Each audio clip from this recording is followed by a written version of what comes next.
Dr. Annabelle Ballesta as today's biomecologium speaker. Dr. Ballesta has used the systems pharmacology modeling to investigate the relationship between cancer and circadian rhythm in collaboration with various medical researchers. And recently, she also began both dry and wet lab experiments. And Dr. Ballesta was an assistant professor at the University of Warwick in UK. And then she moved to Paris. She's now in Islam. And also, she also recently began a new lab in the Institute of Curie in Paris, which is a top cancer research institute in Europe. So what she will talk about today is systems pharmacology towards personalized chronotherapy. So please join me in welcoming Dr. Ballesta.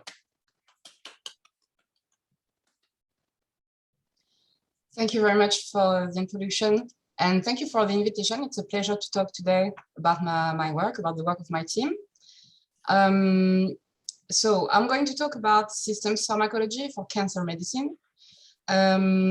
As a context, I would say, I'll start by just talking about cancer just for a slide or two. So the idea is really that everybody agrees now that cancer is a patient-specific disease that requires personalized medicine. And from these conclusions, people tend to develop new technologies to measure patient data. So we have now plenty of different types of data available, including tumor multiomics, transcriptomics, proteomics. We have the pharmacokinetics, so how much drug goes into the tumor or goes into the blood of the patient. We have plenty of different things, including wearable sensors, which are, of course, of interest when we talk about circadian rhythms. So what I am really interested in is to actually address the challenge of translating this patient data into personalized medicine, and in particular into personalized chronotherapies. So chronotherapies would be drug therapies that take into account the biological rhythms of the patient over 24 hours. So the idea, what I'm going to show today is really this. So that's the design of a systems pharmacology model or approach that would take into account patient data, multi-type patient data, and output personalized combination chemotherapies or chronotherapies. So the question is, of course, which drugs, but also which timing. And today I will focus on which timing. Really one word about the technology, because I'm sure you know about it. So systems pharmacology or quantitative systems pharmacology is rather new, appears in like 2010, roughly 2010.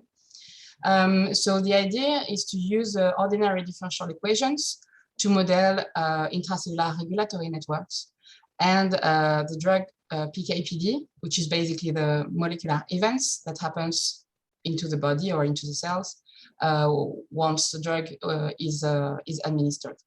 So you have this type of networks, for instance, protein A and protein B. So A can be transformed into B with the rate K1, and then B is degraded with the rate KD. And you simply translate that into ordinary differential equations. And of course, here the parameters are the one we would like to estimate. So why is it interesting? So there are many pros to use this technology for biology and medicine. Of course, the mathematical variables and the parameters, they do have a biological meaning. Which is very nice, because then we can directly integrate the data. We can measure the proteins, the protein levels, the drug levels, and so on. Also, it allows for multi-scale approaches. And we know that we usually have plenty of data which are multi-type, but also multi-scale. In vitro data sets, in vivo data sets in animal studies, and also in patient populations, which could be useful to build this personalizing model. And last but not least, because this model is associated with a low computational cost, we can actually use it to test a large number of different drug combinations and drug timing in order to optimize the chronotherapies. So just a word about circadian rhythms, but I'm sure you all know about this.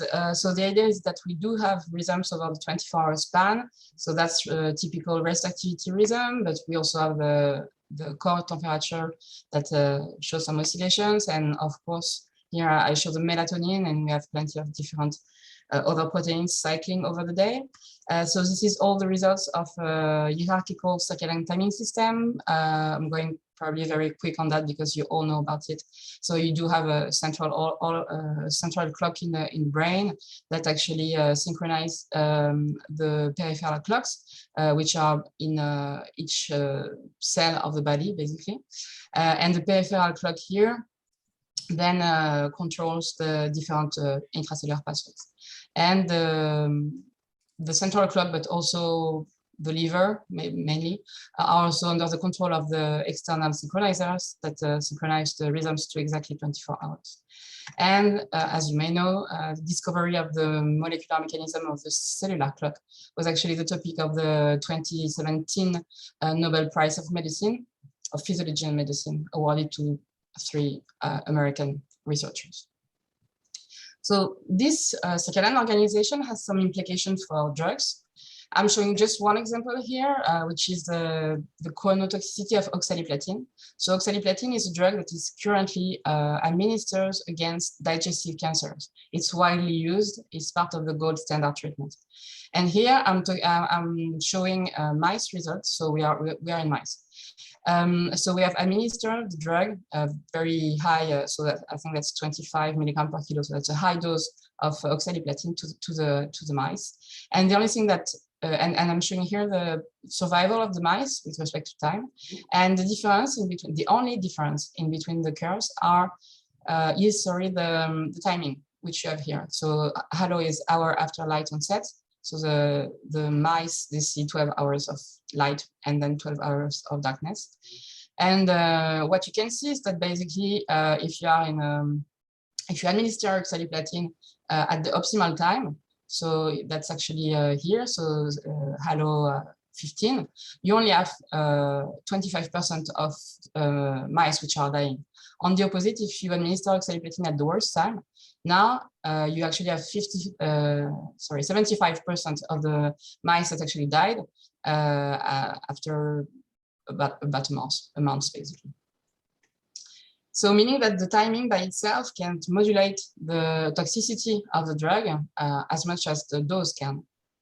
And this is not only for oxaliplatin. So this is really the work of Francis Levy and his lab. And they have published plenty of different chronotoxicity studies for all these drugs. And this scheme can be seen as a clock here. And pictograms are placed where the optimal timing of the drug is. And what you can see is that basically optimal timing in mice is really all over the clock. Okay, there is not one optimal timing for every drug, and even the class is not predictive, because if you look, for instance, at topoisomerase inhibitors, so those three drugs have the same mechanisms of actions, and yet the optimal timing are not aligned. Okay, and so this is so here you actually have results for 40 anti-cancer drugs, and when they looked at the efficacy, so the efficacy against the tumor, they demonstrated rhythms, so different efficacies with respect to timing for 28 compounds. So this is in mice. Now going to humans. So the first trials that the team of Francis Levy did was 2 randomized phase 3 trials in metastatic colorectal cancer patients. So about 300, so it starts to be a reasonable number of patients. And the idea was to compare the administration of 5-fluorouracil and oxaliplatin either through a chronomodulated delivery like this. So basically you have a bell shape for the administration. The administration is done through an infusion pump, and the oxaliplatin is given with a peak at 4 in the afternoon, and 5-fluorouracil at a peak at 4 a.m. And what they found, so they compared that with what they call non-circadian based administration. So that would be classical administration of the same drug, same dose, but unfortunately without noting down the timing. So you can see the second arm as administration roughly in the morning or early afternoon. Okay, so what they found is that there was actually a reduction of toxicities. So a 5-fold reduction of the grade 3 and 4 mucosities. So mucosities is a type of toxicities, and grade 3 and 4 would be the maximum toxicity. So another toxicity is peripheral sensory neuropathy, and there was also basically a division by 2 of the incidence. And in terms of response, they actually doubled the response rate. So when they saw that, they say, wow, that's nice. I mean, probably we have found the optimal timing.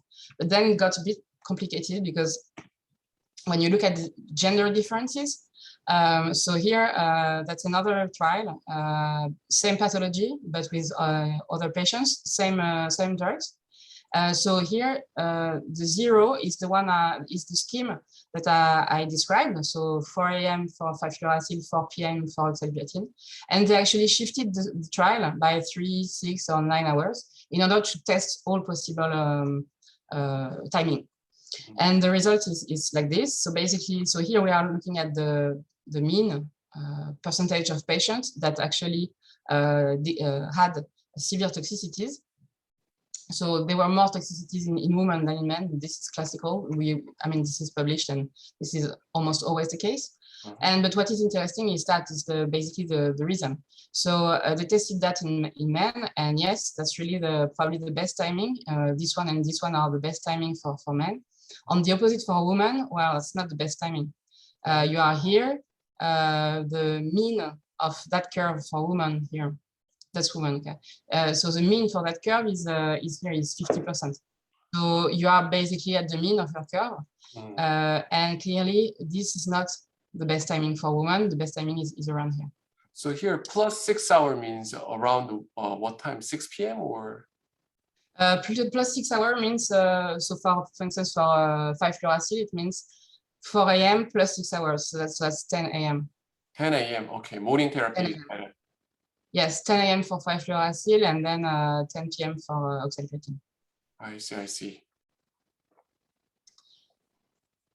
So then they went a bit further, and they actually did a meta-analysis of all these trials, and even I think another one. And at the end, so the trials, I mean, so there were 3 trials testing that particular timing. So the one, the 2 I presented, and another one. And they did a meta-analysis, and so they look at the survival of the patients. So it's a meta-analysis, 3 trials. So in total we have 842 patients. So that's actually quite a lot. And here we are looking at the survival in men and in women. So ChronoFlow4 is the chronomodulated scheme. FOLFOX2 is the non-circadian based. And what we can see is that we do have an increase in survival for men, but we don't really have an increase, and it's actually a bit worse. But as you can see, the curves are way more closer here than there. And to be honest, that's actually consistent, because if you look at that, well, here you are around the mean. So you expect a survival that is more or less the same as any random timing. On the opposite, here you expect a gain of survival, which is actually what they got. And so to continue on that, we actually tested another drug, because the gold standard now for the treatment of colorectal cancer is 5-fluorouracil, oxaliplatin, so the 2 drugs I'm presenting, and irinotecan. So irinotecan here is a drug that is usually given, well, at least in the team of Francis Séville, it's given just before. So the scheme is like this: you give irinotecan and then 5-fluorouracil and oxaliplatin over 4 days. And we tested 6 different time of administration of irinotecan, so from 1 a.m. to 9 p.m. And we included about 200 patients. And the 5-fluorouracil and oxaliplatin were given in the typical hours, so 4 a.m. and 4 p.m. So the 0 hour, the reference of the former slide. So what we got, so we just looked at the toxicities, which is what I'm showing. So we had plenty of different toxicities. We had actually plenty of data. basically two types. So we had the hematological toxicities, so the circulating blood cells, and what we call clinical toxicities, so nausea, anorexia, stomatitis, etc., fatigue, and so on. What we found, so here, one arrow is one symptom or one type of toxicity.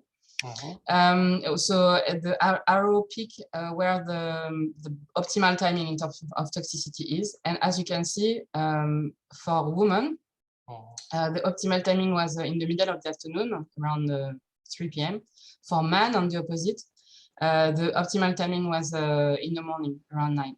And if you look at the curve, so for women here, I've plotted neutropenia and anorexia. So hematological and clinical toxicities. And that's the fit of the questionnaire of 12 and 24-hour questionnaire. And what you can see is that you really have a high amplitude. So basically, at the optimal timing around here, you have 0% of women declaring severe toxicities. Grade 3 and 4 are severe toxicities. And on the opposite, at the worst time, you have more than 30% of the women who declared severe toxicities. That's quite a lot.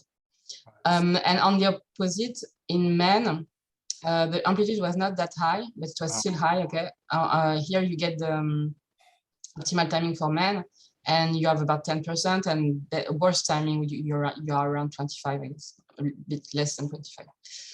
I'm not showing that, but we didn't find any differences in survival or responding rates in between the 6 groups. But we think it's because it was a mix of patients of first and second line, so with different diseases at different stages. And that could be the reason why it was not clear in terms of efficacy, basically. Okay, so this is the introduction. Now a bit about what we are doing. So the idea is that we have this type of individual patient data, which are relevant for circadian studies, including wearables or data collected by wearable sensors. We could have gene polymorphisms, we could have patient characteristics. And what we want to do is to design a model that would predict the personalized chronotherapy.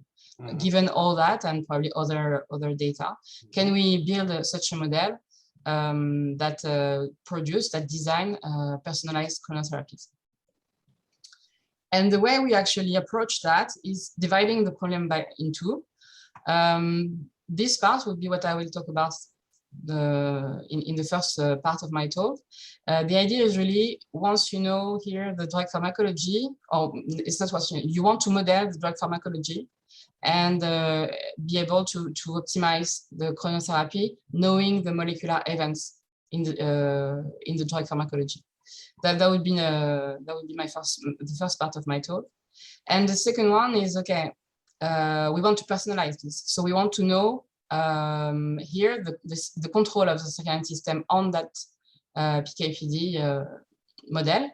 And because the only thing that we have at the level of the individual patient is the data from the wearable sensors, we want to be able to predict basically the control here, based only on what is available, because here we have to be realistic. We will never, so here we are talking about, for instance, a good example is hepatic metabolism. So, drugs are metabolized in the liver preferentially. And here, for instance, we would need circadian rhythms of carboxylesterases or cytochromes and so on. But this is something we will never have at the level of the patient because this is too invasive. So the idea is to design mathematical models that will predict what we need based on the wearable sensor data. And that will be the second part of my talk. So more precisely, the outline will be as follows. So the first one will focus, as I said, on drug chronopharmacology. I will first show a study about irinotecan chronopharmacology in vitro, so in cell culture. And then I will go to the clinics, and I will talk about the pumps and the pharmacokinetics of folfirinox. So folfirinox is the combination of irinotecan, 5-fluoroacetyl oxaliplatin in cancer patients. And then the second part of my talk will be a model learning approach to try to decipher the interactions of the circadian timing system towards the drug pharmacology. Okay, so let's start here. So this is something we published about now 6 years ago, I guess. Mhm.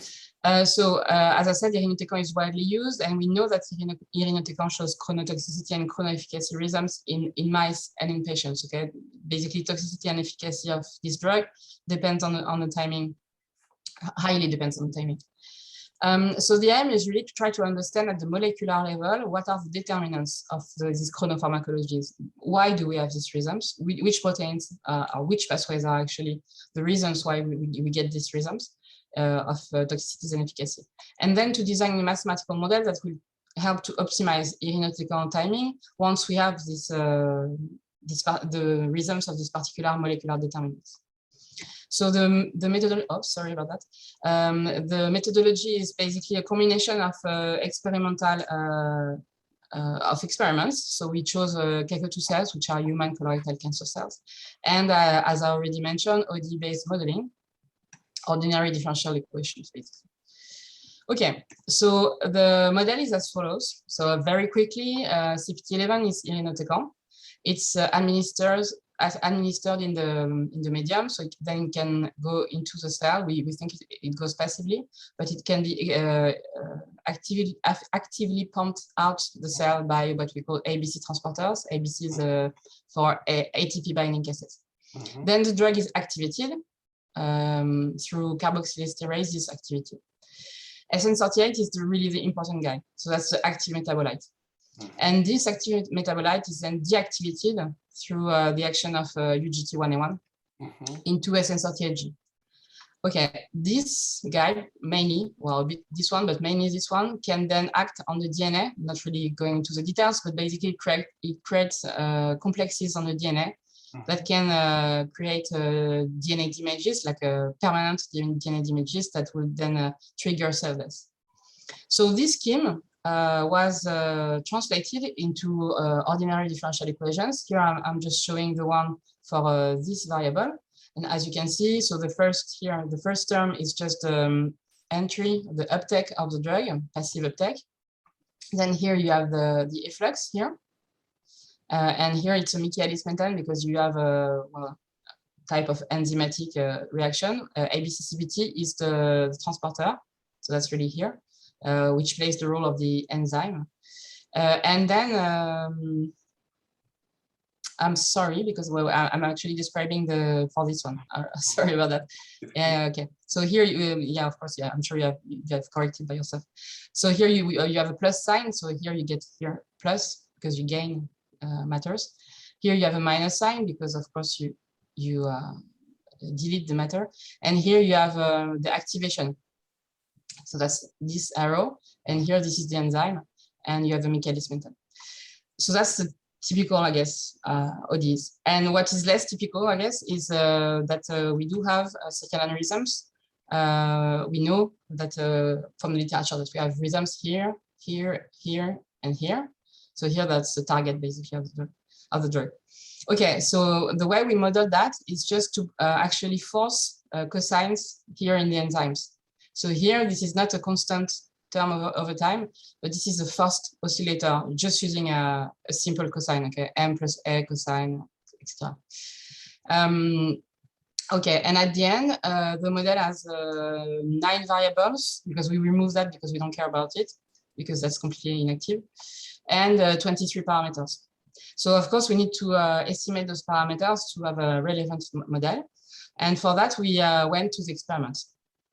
So as I said, we went to Keiko2 experiments. First thing we checked was to see if the clock was actually functional in the cells. And so the clock was functional. See here you have PER2, reverb alpha, and DMAL1, which are 3 clock genes. And the blue conditions are when the normal condition.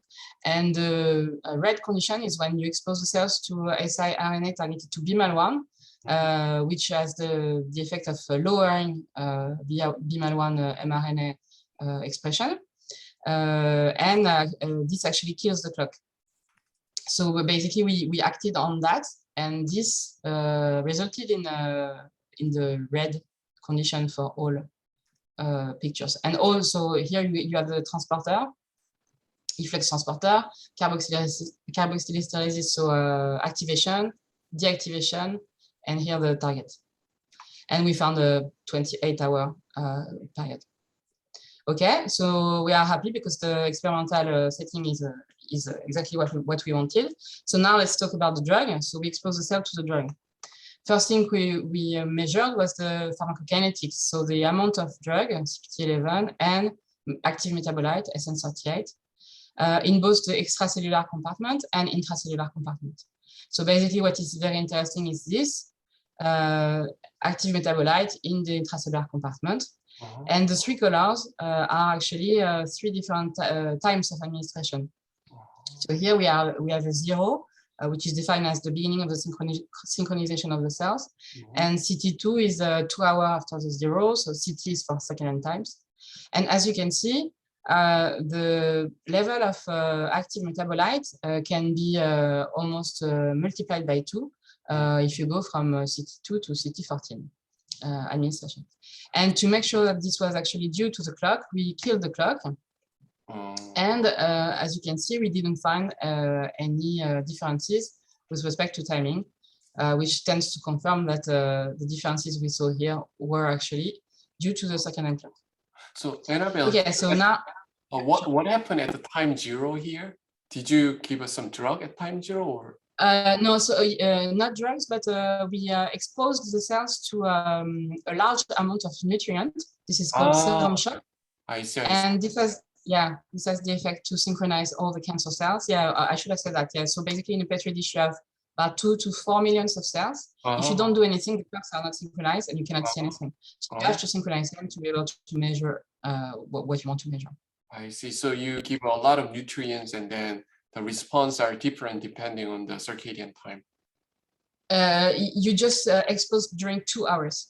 So we expose during 2 hours with plenty of nutrients. Then we remove the nutrients, and the 0 is when we remove the nutrients. I see. I see. Thank you. No problem. I should have said that. Okay, so here, as you can see, you have dots, which are the data, and actually the lines are the best fit of the mathematical models, so the ODE model. And so we actually use this data, so the pharmacokinetics data, and these data, which are what we call the pharmacodynamics data. So here you have, I'm not going to explain that this is really a pharmacodynamic marker. Again, we have experiments here, so at 3 different times of administration. And here we have the cell death induced by the drug at 3 different times of administration. And again, the lines are the fit of the model. Again, the first column is in control condition, and the second column is when you kill the clock. And as you can see, both the pharmacodynamics and the death is very different from one timing to another. And we are very happy because the model was able to capture that. Okay, so basically, at this point, what we have is, in terms of modeling, we have a mathematical model that is fully calibrated to the Keiko2 cell data. And now the idea was to use the model to answer the questions that we had. Remember that the first question at least is what are the molecular determinants of irinotecan chronotoxicity? So to answer this question, we did the sensitivity analysis. So that's the model. And we did a sensitivity analysis. So that's a global sensitivity analysis using a Sobol approach. And the output of interest was this rhythm here, and more precisely the time of optimal death, of minimum death here. And the results are like this. So remember that this and every time there is a clock. So this is really a cosine with an amplitude and a phase. And those are actually the parameters that popped out as the first ones, the more sensitive parameters. So this is the phase of those two here are the first parameters that act the most on the timing here. Then you get you have exposure duration, and then you have the amplitudes again of those two proteins. So if we were looking for the rhythms that were able to predict the rhythm at the end, the answer is those two.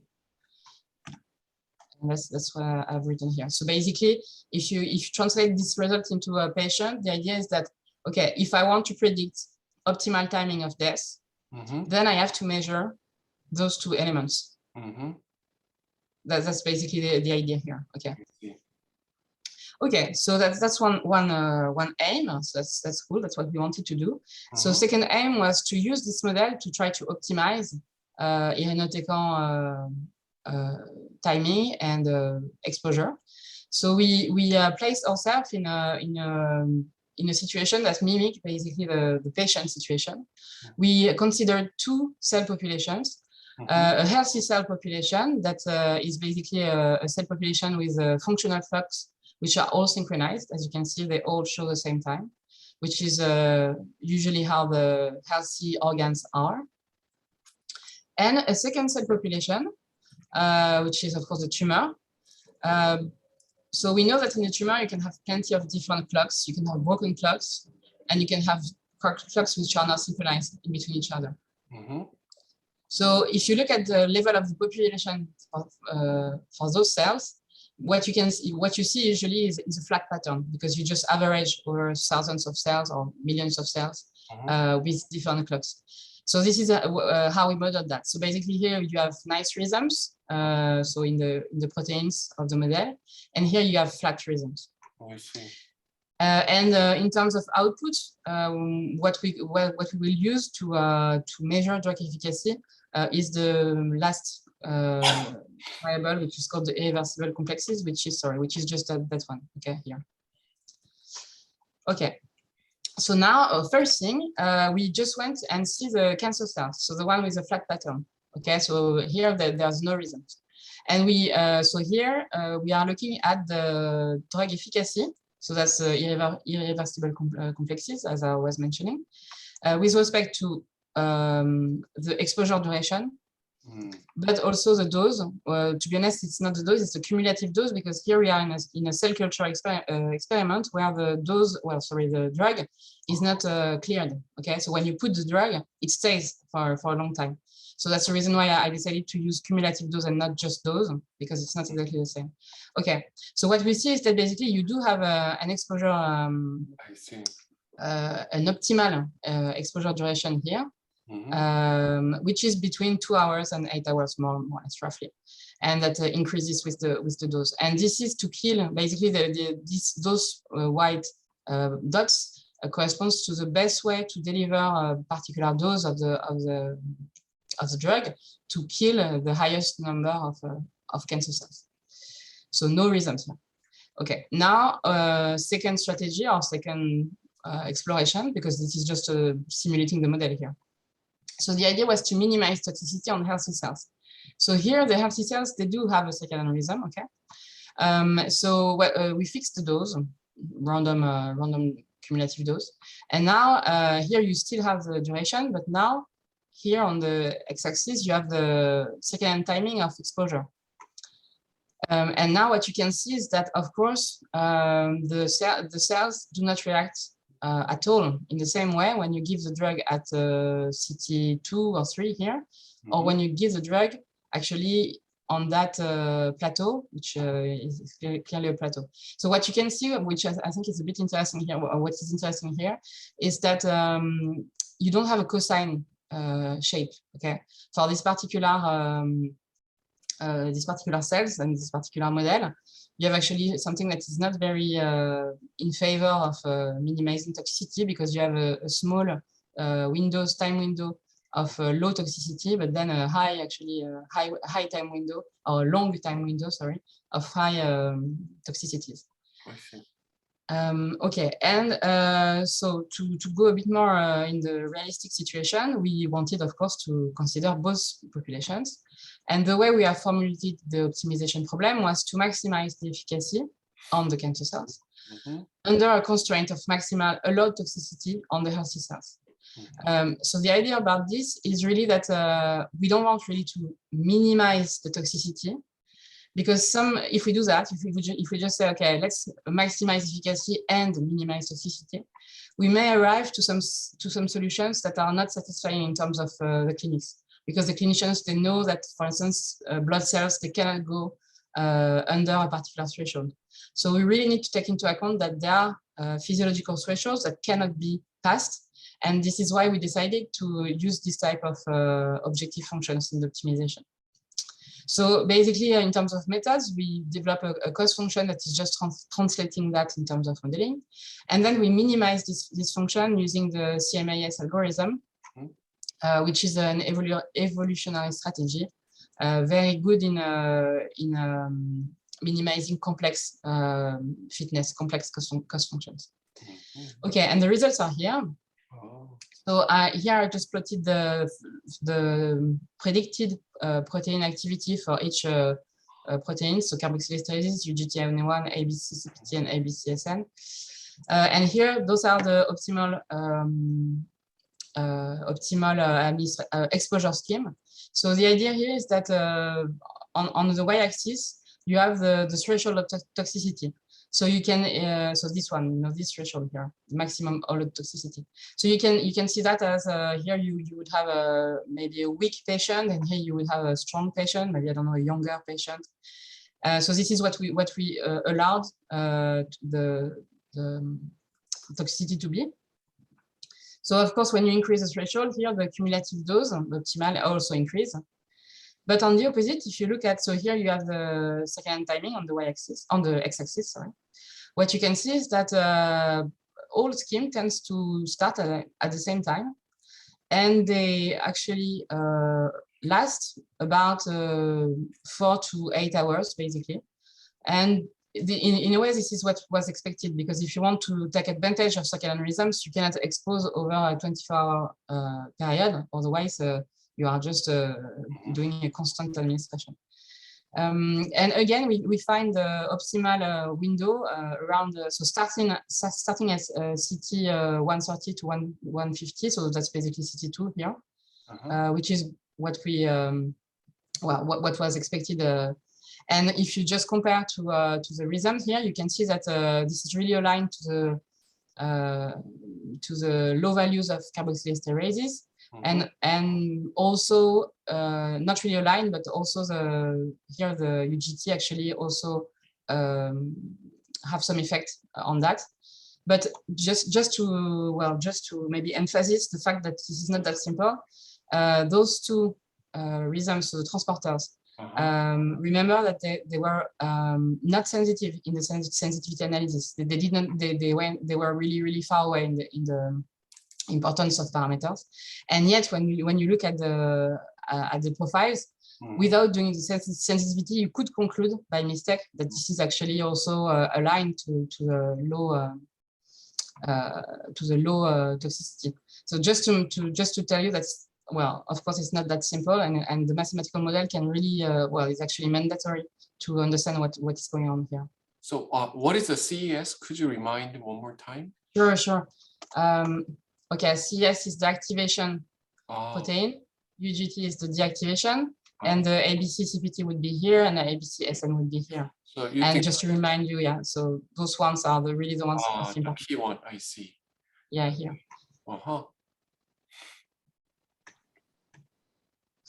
Okay, so that's it for the in vitro part. Just to remind you, so the main findings are that basically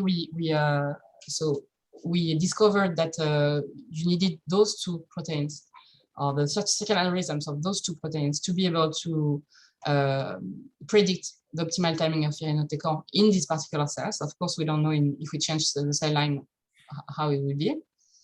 And we developed a mathematical model of irinotecan Chrono-Pde that can be used once we have that, basically, to predict optimal timing of the drug. Okay, next. Now we were in vitro, and the idea is, of course, to go in real patients. So that's here. Okay, that's still in the first part and second subsection. So here are the data that we have in patients. So now we are not. So I'm talking here. I'm just showing irinotecan, CPT11 and SN38, and the different lines are for the patients. And I guess you can ignore the black line, which is just a very bad fit of a very preliminary model, which we actually did not use anymore. So we have, just to tell you what we have and why it is interesting. So in patients, of course, it's very difficult to have information of the drug concentrations in all the organs. Actually, it's almost impossible. The only thing we can have is the blood, the plasma. So all this is basically the concentration of the drug in the plasma of the patients. But what we have is that we have different administrations. So the 3 columns here are for different types of administrations. Here, those 2 are administrations in the general circulation, so in the systemic, what we call systemic circulation, which is the typical way of administering those drugs. For a constant administration over a small time window, and here for a chronomodulated administration, the one I actually showed earlier. And here, which is probably the most interesting, we have an administration of the drug, but in the hepatic artery, so just before the liver. The reason why they did that is because for colorectal cancers, the metastases are in the liver. So the idea was to deliver the drug where the metastases are. And what is, in terms of modeling, what is interesting is basically you have the same system, but which is controlled or attacked or at different places. Basically here you add the drug administration in the blood compartment. Here you add the drug administration in the liver compartment. And so this is really a chance, because then we can try to design physiological models that will model the PK of the drug. So the first thing was to focus on that data set, which is the most innovative. So just a word about that. So this is the Optilive clinical trial. So that's only 11 colorectal cancer patients.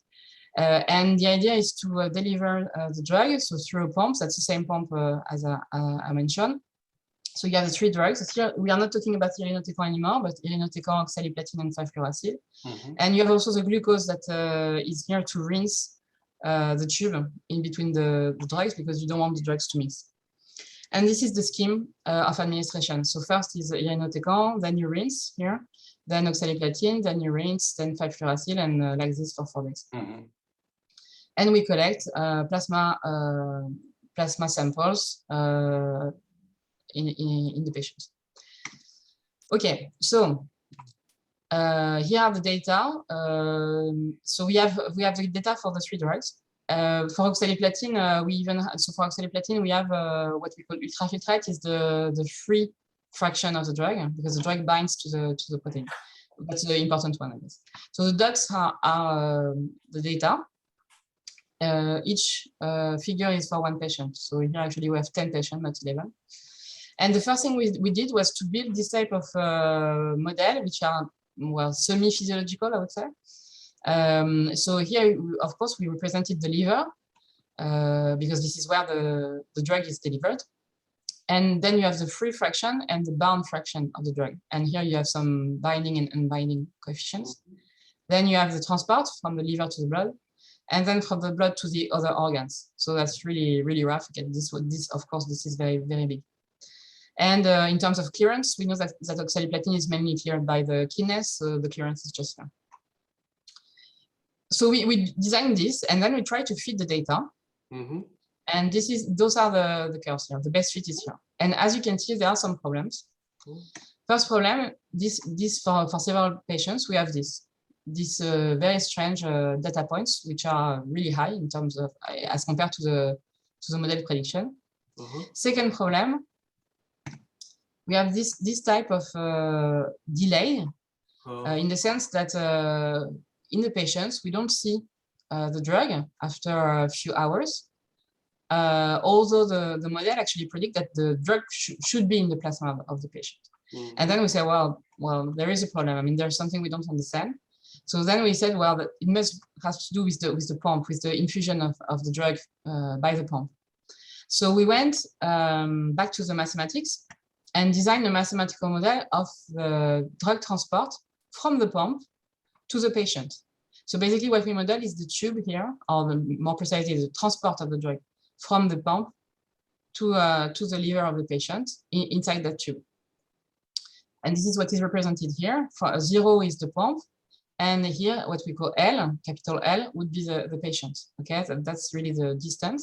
So we designed a one-dimension PDE, which is like this.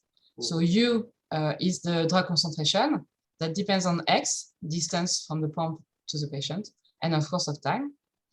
And so basically U is the only thing that happens to U is the transport, which is that. And the transport occurs at the speed V of t, which is really the speed of the fluid. So basically the drug is inside the fluid, okay? That is pushed by the pump here. And this fluid has a velocity V. And so, of course, we need the initial conditions here, or more precisely boundary conditions. And so at 0, where the pump is, you can actually estimate, or you can not estimate, you can formulate what enters here with respect to S, which is the source term. That's the quantity of drug that is pushed at 0 by the pump, okay? So we really differentiate the quantity of drug, S, and V, so that's really the quantity of fluid, basically. And SA is for section area, and it's just a scaling factor because, of course, we go from a 3D tube to a 1D line. So that's just a scaling factor. Well, using that PDE, you can, that's actually a simple relatively simple PDE that can be solved analytically using the method of characteristic. So if you solve it, you get this, which is what we want. So what we want is what? Is the drug infusion rate in the patient, okay? What we want is what happens here or here. Okay, and you can, so that's when X equal L, capital L. So you put X equal L, and basically what you get is that. So D would be the drug infusion. The explicit formula is that. So it's, yeah, I guess it's easy to understand. So it's 0 for the time where it hasn't reached L. So of course, it goes from here to here. It needs some time to go from here to here. So you have to allow some time for the, basically for the drug solution to fill up the tube.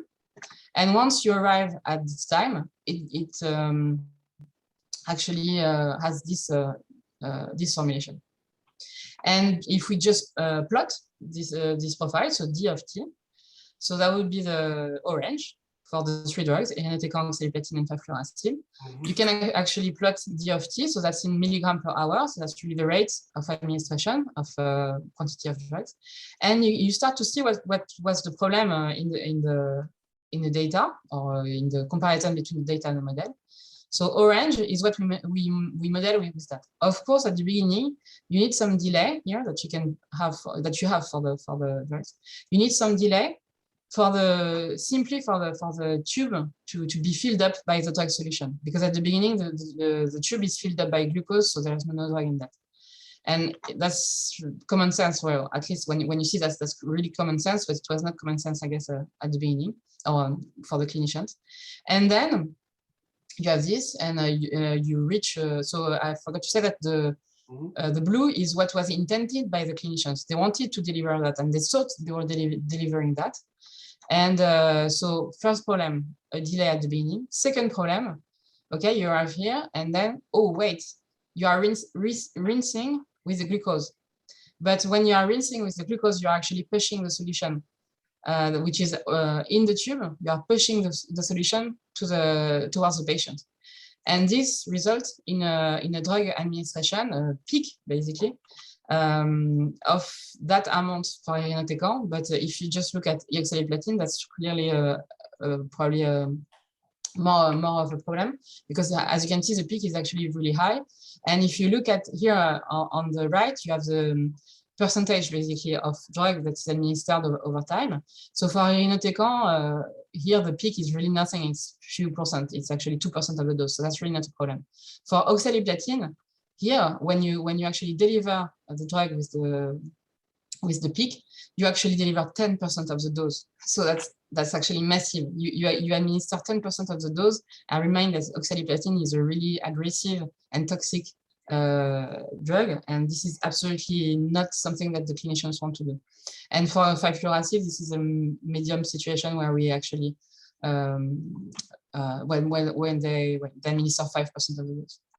Okay, so now basically we have a mathematical model, so that predicts the orange profile, and that we can use in combination with the ODE model to finally predict the PK, the pharmacokinetics of the drug, which is what we did. So let's go back to the ODE model, and now here we plug what we call the pump to patient model, and we also linked some parameters or derived some constraints on the parameters to be able to have identifiability for all the parameters. And this is what we get at the end. So the data is exactly the same as the one I showed. Again, it's for oxaliplatin free drug. And now you can see the delay here. The model can actually very nicely simulate the delay, and you can also simulate the peak here. And you can actually see that for some patients in the data you were not able to see the peak, but it was just because the timing of the samples were not aligned with the peak. So actually the peak is here, but you cannot see it because you don't sample the blood of the patient at the correct time to see it. But still you do have it. And what you can see is that for some patients it actually really matters, I mean this peak, and for other patients it doesn't really matter. So that's already interesting. So of course now, and maybe I forgot to say that for each patients we actually estimated the parameters individually. So basically now one patient is equal to one parameter set, but we, of course, with the same model.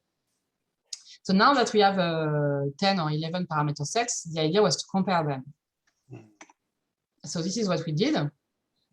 So first of all, we tried to correlate the PK parameters.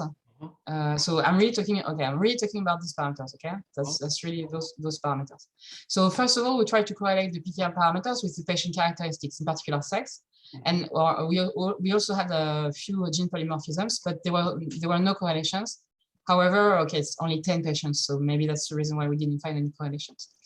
And then we wanted to cluster the patients to see, can we see maybe some patients with different pharmacokinetic profile.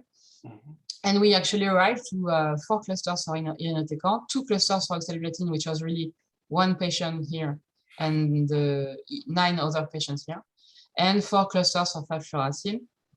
So you have 1 here, 1 which is just 1 patient here, then 2 here, and the rest here. So you try to see some differences, but well, 10 patients doing that, that's really not, well, we need more patients, basically, that's the idea. So the second thing we wanted to do is to explore a bit more the parameters. So here for irinotecan, oxaliplatin, and 5-fluoroacid, we plotted the values of the parameters. So we had, for instance, for 5-fluoroacid, we have 3 parameters. For oxaliplatin, we have 5 parameters. And we wanted to explore where the patient variability is.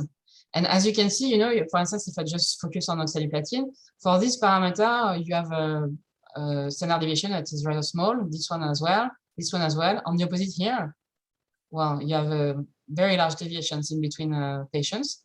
And that's the same here, okay, for this one. And here again, for the 3, you definitely have 1 parameter that is that has the patient variability in itself. Just to look at the biological meaning, for the 3 drugs, the parameters that actually have the highest interpatient variability is always the parameter of transport between organs. So that would be between blood and organs. So that would be these parameters.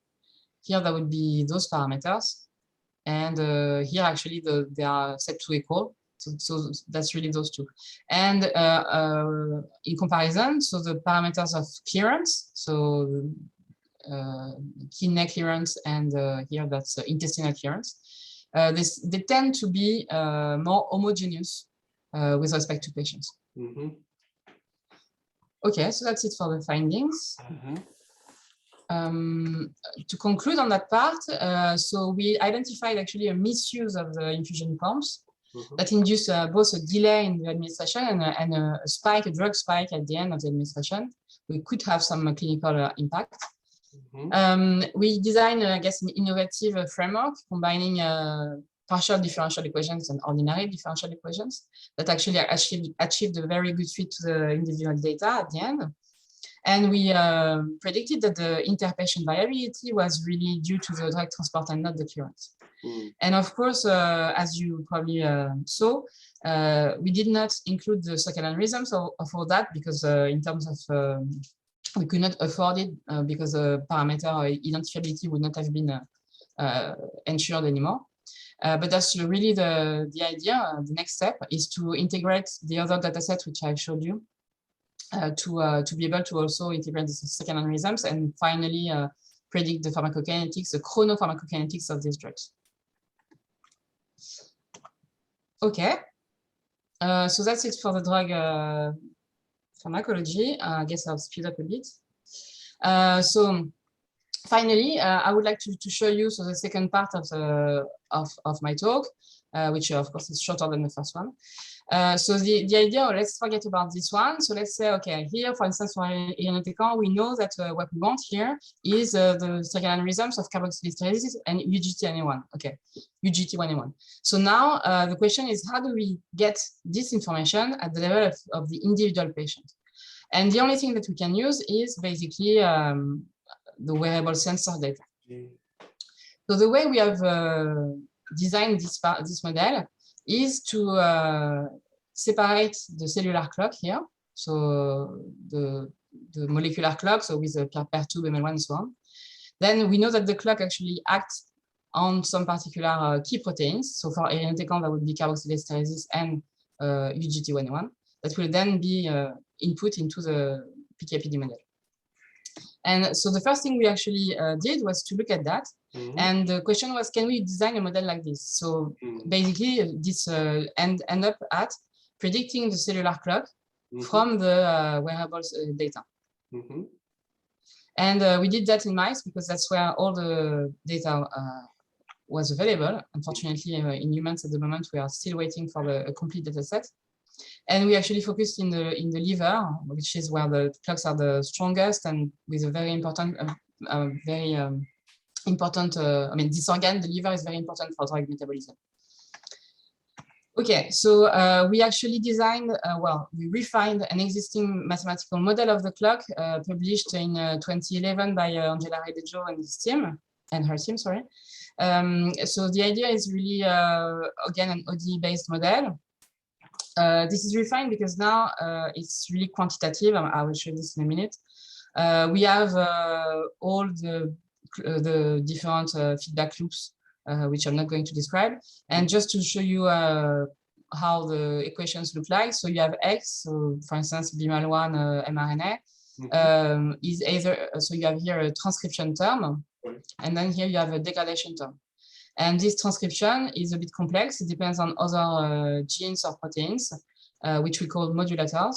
And for instance, if I just show this term here, for BML1, it actually depends on ROR and reverb, because here BML1 is the transcription of BML1 mRNA is inhibited by reverb and activated by ROR. Okay, so we have this type of kinetics, and just to convince you that this new model is very nice and is actually quantitatively accurate, this is the feed that we got for mRNAs first line and proteins second line for 6 different clock genes. Okay, so now basically we want to have this, and this. That's really the goal. So let's talk about this. If we just remove that, this is just a clock without any external synchronizers. So to have this, we just use the same model, but fit this model to data that we had in vitro. So basically, when you have in vitro cells, if you just maybe synchronize them at the beginning and then let them free, you have basically a clock that is freely running without synchronizers. So now we just, that's the fit for the data in liver, so those are hepatocytes. So liver cells cultured in vitro. And we actually kept not only one parameter set, but the 1000 best parameter set to allow some noise. Okay, so now we have this. Okay, now let's talk about that. What do we have here? So we are in mice, I remind you. So we have actually 4 classes of mice, 2 strains, B62F1 and B60F1, and 2 sexes, females and males. Okay, so that's really 4 classes. And in the 4 classes, we have 5 systemic regulators. That's the way we're going to call them: temperature, activity, corticosterone, melatonin, and food intake. I see. Which is which is basically a measure of nutrient exposure in a way. Okay, so now we have this. Okay, and the question is that, so how do we link? And more precisely, where do we put the action of those 5 regulators into the clock? What we allow in the mathematical modeling, in the model learning approach, we allow immediate or delayed controls. Okay, we allow for a delay in this, which is just a few proteins, probably intermediate proteins, and we allow actually control on either gene transcription or mRNA degradation. So, and the way we are going to learn is using those data for the 4 classes. We have the expression of mRNAs of 3 clock genes. And as you can see, there are differences, so it makes sense to use the 4 classes. Okay, now let's go back to the model. So without the F here, that's exactly the question I presented. So for instance, BMAL1 mRNA is just a term of transcription and a term of degradation. Now Z are the systemic regulators, temperature and so on. F of Z is just a function that we want to learn. And here we say, well, Z actually acts on the transcription. The second thing we have actually explored is when F is here, okay? When F is acting on the degradation. And we actually reverse that equation to arrive to that approximation. We isolate F of Z. And now we have here this term, which is really just, okay, you put this around here. And this, we will now call them the residuals. And they can be approximated because here, that's exactly the data that I showed, for instance, BMAL1 mRNA levels. And here we can simulate that with the in vitro clock. And now this is really, and what we want to learn is F. And Z is also the data of temperature and so on. So the problem is now really a regression problem. Learn F using the samples Z and Y. And just to show you how the residuals look like, so that's it. So when you put F, the control on transcription or on the degradation, you have these different types of residuals for the 4 classes of mice. And as you can see, the degradation is, when you put the action on the degradation, you have sharpest profiles. Okay, now F. So what we did is the simplest we could do. We assumed that F was linear with respect to the systemic regulators. So now we have combinations, linear combinations of Z and a weight beta for each systemic regulator. We assume that regulators are the same for the 4 classes of mice, but beta can be different in between classes of mice. And we then do a regression problem, and we want to estimate the beta. And that's it. Those are the results of the estimation. So here, y-axis, we are looking at the number of regulators, number of terms in our linear model from 1 to 5. And y-axis, we are looking at the error. So basically how good the model F of Z actually fits the residuals. And what you can see is that when you have only one term, the error are actually quite large. I forgot to say that here there would be a control on the transcription and here a control of the mRNA degradation. The 3 colors are for control on transcription of BMAL1, so that's blue, transcription of PER2 and of fibroblasts. So probably to cut the story short, what we decided to choose is those models here, the control of BMAL1 and PER2, because in terms of statistic, going with three terms, you basically, of course, you have one more parameter, so you fit better, but you also lose, you are about to overfit. And for reverb alpha, as you can see, the two terms models are not achieving a very good fit, and actually are achieving a lower fit as compared to BMAL1 and PER2. And in terms of actions on degradation, as you can see, the models are one term and two terms are actually very, very poor or achieve a very poor fit. So we focused on that. Okay, so control of transcription of BMAL1 and PER2 by systemic regulators. And then, so here we are, I'm showing here all the models, all the two terms models for control of transcription of BMAL1 or PER2. And the colors correspond to the different systemic regulators. And whenever it's full like this, it means that it's an immediate control. And when it's just like that, white in the middle, it's a delayed control, that creation a delay. And again, to cut the story short, so this is the ranking of the different systemic regulators. And the best ones, or the ones that occur the most often for BMAL1, are actually a delayed action of the food intake and a delayed action of temperature. And for PER2, you also have an immediate action of food intake, a delayed action of food intake, and then the same for temperature. So basically, the conclusion is that if we had to measure or to monitor systemic regulators here in mice and hopefully in humans, we should focus on food intake, so nutrient exposure and temperature as compared to the rest. And just to notice that we are really happy because melatonin actually occurred at the end of really, I mean, not in the beginning, and this is what we expected because we know that melatonin is not supposed to synchronize the peripheral clocks, because here we are talking about peripheral clocks because we are in the liver. And finally, to mention that the beta, so the weights are actually different across the classes, so across different strains and sexes. I'm showing the beta for the two best models. So the best model for BMAL1 transcription here, so that's delayed food intake and delayed temperature, and best model for PER2, food intake and delayed temperature. And as you can see, so for some weights, they are more or less aligned. For others, they are completely different. You even have different signs. So here we are talking about different strains. So that would be the females in one strain and the females in the other strain. And we have a positive impact of the temperature in one strain and a negative impact of the temperature in another strain on the transcription of BMAL1. Okay, so just to conclude, so for this model learning approach, so we get some biological insights. So probably the controls of the systems does not occur on the mRNA degradation of clock genes, neither on the reverb alpha transcription. We think that they probably occur on the BMAL1 and PER2 transcription, and we think that food intake and temperature are probably the most important systemic regulators.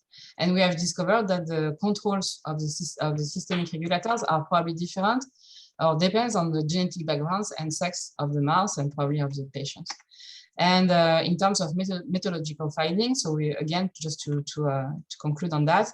So really, we are really here learning that part in mice and hopefully soon in humans. And the idea would be to integrate that part into the full framework. I will conclude here, and I just want to thank my team, collaborators, and the founders. Thank you very much, and sorry for the delay. Thanks, Annabelle. Thanks for the great talk. So it's a Q&A time. So please